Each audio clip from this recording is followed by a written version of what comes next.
Како дел од рамките од процесот Брдо Бриони, председателот Иванов денеска ќе има и две билатерални средби, тоа е со неговиот словенечки колега Борут Пахор и со српскиот председател Александар Вучиќ. Во овие моменти председателот со неговите колеги од регионот и со германскиот председател Штајнмајер, кој што е гостин на оваа иницијатива оваа година што се одржува кај Кранјке Бриони, имаат ручек. Потлед тоа ќе биде и заедничката средба, пошто ќе бидат овие две билатерални средби за кои што пред малку говорев, па ќе има и пресконференција.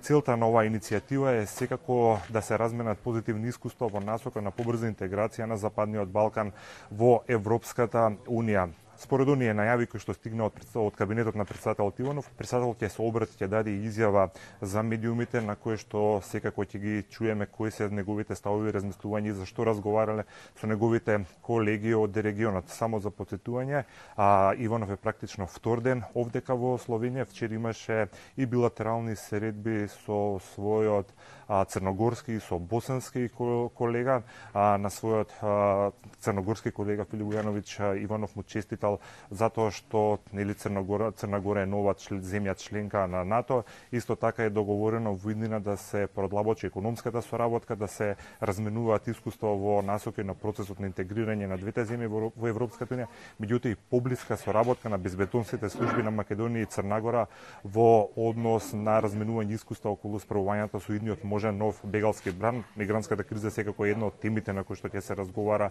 и на овогодишната иницијатива, одржување иницијативата на Брдо Бриони. Со својот босански колега председателот Иванов ги констатирал практично традиционално добрите односи меѓу двете земји и се договориле во иднина да се стави поголем акцент за економската соработка.